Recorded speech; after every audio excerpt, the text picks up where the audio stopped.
Everybody, welcome back to today's news. We have some interesting surprise news about Marvel, which might save Marvel, even though we say that every time there's some sort of news, and we have yet to be proven right. We're also going to be talking about some of the Emmy nominations, some exciting news for the new Superman movie, and a little bit of news about Edgar Wright's next project. Let's go. All right, everybody.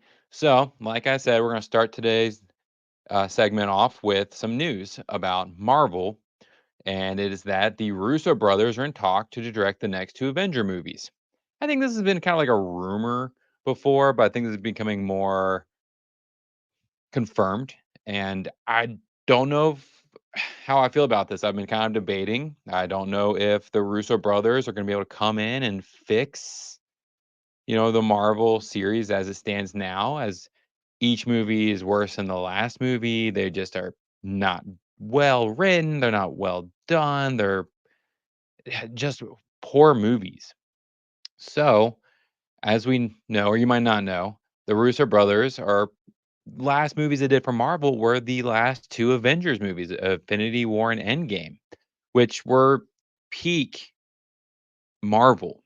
And then after that, it's been nothing but downhill. I mean, I feel like we're on a bobsledding team here. Come on, guys. And so they're in talks to come back, and 2026 and 2027 Avengers, currently not known name because it was going to be the Kang Dynasty. And as we know, they have to pivot since all that stuff about Kang's gone out the window. And then Secret Wars, which I mean, in my mind, these could be really cool. This could be really done well. I just don't know how they're going to do it, putting these movies on the shoulders of movies that weren't that good. So, will they be able to save Marvel? That's the question. And I'm curious to see your guys' thoughts on it because obviously the Avengers movies were fantastic. Almost everybody loves them as long as you're up to date on the series. And then it's been downhill, like I've said. So I don't want to beat a dead horse here, but this is interesting news that hopefully, maybe, possibly could save Marvel. Maybe. I don't know. It's interesting though. Okay. So next is a quick update from James Gunn. The Superman have wrapped filming in Cleveland. I believe James Gunn said that they have a little more filming to do in other places and that they will then move on to the next stage of production. So we are just at least getting a nice update that it's moving forward. And I'm guessing we'll probably have this movie next year. I don't know if they've said exactly when they'll be done. Oh, here's his exact tweet, actually. Yeah. So as you can see here, they've been there for less than a year. So at least it's moving along. I hope nothing but the best for the new Superman because personally, I really liked Man of Steel, and that's about the only Superman movie that I've seen that I liked. I've seen some of the Christopher Reeves movies, but they just were never for me. I always loved the comic books and the cartoons and the video games, but I don't know. The live action Supermans have just never been interesting enough for me. It could be a me problem, but we'll see if James Gunn can do it. This is another one of can he save the DC, as in the Russo brothers saving the Marvel? Can James Gunn save DC? That's all. That's like these comic book companies. That's all they're in. It's like, can we be saved? I don't know. And at this point, like the Russos can't save Marvel and James Gunn can't save DC. They should just go ahead and stop for a while. Like take a decade off. Pump the brakes. Maybe we'll get something good in a while down the road after we're done trying to be woke and all that jazz. But we'll see. Next. So, ooh, the Emmys are happening. Ooh, yay, I don't care about it at all.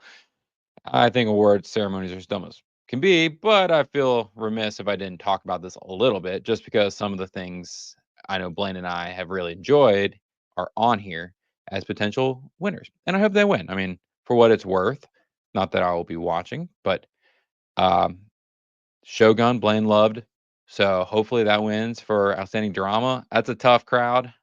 I don't know if it will. I'm not because I mean Fallout's on here, and that's personally what I'd pick. Once again, I don't know if that would win either, just because it's more. I don't know if I'd call it more of a drama. It's more of a comedy drama, and sci-fi stuff normally doesn't win. I feel so. I don't think Mr. and Miss Smith would win. I think it'd be The Crown or maybe The Morning Show.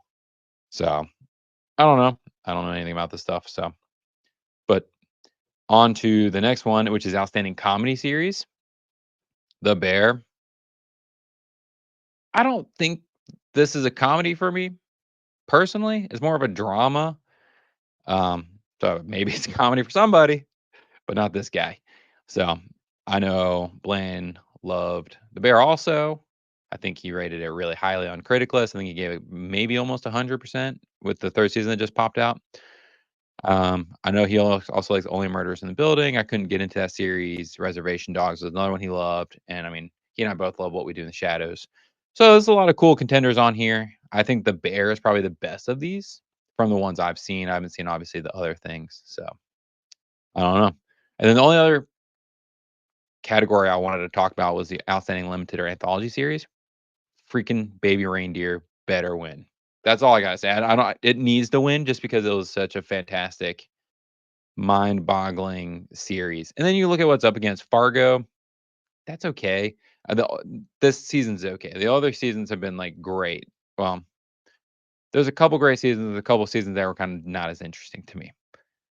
Ripley, I've heard not great things about. True Detective, Night Country. I don't even know why that's on here. I've heard it was real bad. I think Blaine had a had to talk about it like a month ago about how it was real bad. And then I don't normally get the nitty gritty of leads and stuff like that. So if you do have an interest in that, you're more than welcome to, you know, go take a look. But I'm terrible with names, so only a couple names pop out to me, and I'm not going to bother kind of jumping through those with you guys. So we can go ahead and move on to the next, and that is there's a new image from Terrifier 3. Art the Clown at it again. This is not for well, it's too late. You've already seen a picture. So if you're squeamish, you probably just got like the shit scared out of you, I guess. But hey, it can't be helped. So Terrifier 3 is coming out in December, and it's a Christmas movie. Yay! Nothing better than a horror Christmas movie. And I'm just going to focus down here on the image we have of Art the Clown. He is looking gruesome as ever, which is always so enjoyable because I really liked the first movie. I thought it was spectacularly grotesque, and you could tell it was done on a low budget, but done so well. And then Terrifier 2, they had a big budget and I don't know, kind of went overboard for me. It was not quite my thing. But as you can see here on Critic Lists, I gave it a 71%. And we don't have enough votes yet. You have to have 10 votes to have a official score, which is fine. We can look. But as you can see, we're looking at a whole lot of rads, even a most excellent and a decent. So people were really digging it on the low budget. And then Terrifier 2, which came out last year, I gave it bogus. I just didn't think it was that great. I think they just had too much money and didn't know what to do with it. But I'm in a minority here. It's sitting at a rad with a 71%. So, yeah, I'm okay to be in the minority. Everyone's allowed to have their opinions. I didn't get any downvotes, so haha. But as you can see, we got a lot of rads, most excellence, and a couple decents. I think I'm the only bogus. Nope, not the only bogus. Okay, so I'm not alone. So, Terrifier 3, what are they going to do besides just make an awesome, grotesque Christmas movie? Let's go. And then to wrap up today, this is kind of just a brief little thing, but Edgar Wright's next project is a remake of The Running Man. And The Running Man was a Stephen King book, or I think it's a short story, that was made into a movie starring Arnold Schwarzenegger back in the 90s. Awesome. Great movie. Love it. I love Edgar Wright. Fingers crossed we have an awesome new adaptation. Um, and the news is that it's going to be filming and this start filming this fall. I think this has already been announced, but Glen Powell is attached as going to be the star. I guess he's going to be Arnold Schwarzenegger. Glen Powell seems to be the go-to currently for kind of all sorts of roles because I mean we had him on Hitman. from Netflix, which was kind of a drama, which was really good, done really well. Kind of, and then it had some people didn't really like it, but I liked it. I know a lot of people did like it. It's on critic list, very hit or miss with some people, and it's kind of interesting to see those reviews. But he's also in the new Twisters movie, which comes out tomorrow. Um, and we're going to be reviewing it on Friday. So if you guys want to hear us talk about that, please come back for that. Xena, my wife, will be joining me, and it'll just be the two of us kind of talking it through. And she's a huge Twister fan, so it'll be very interesting to see what we think of Twisters. Can Glen Powell do it? I don't know. We'll see. But as we see, he's being now cast as an action hero it's kind of an action hero for this movie, The Running Man. And I'm personally excited. I do not have problems with a lot of remakes. I think remakes can be done well, especially if it's been 30 plus years. So we shall see. And in this era of where basically all we have is remakes, I guess this is what we just have to live with. Hopefully it can be a great remake and we can really enjoy it. So we'll see. Anyways, that is it for today, everybody. Come back tomorrow for another dose of news with Matt. And then next week, Blaine will be back. All right, everybody.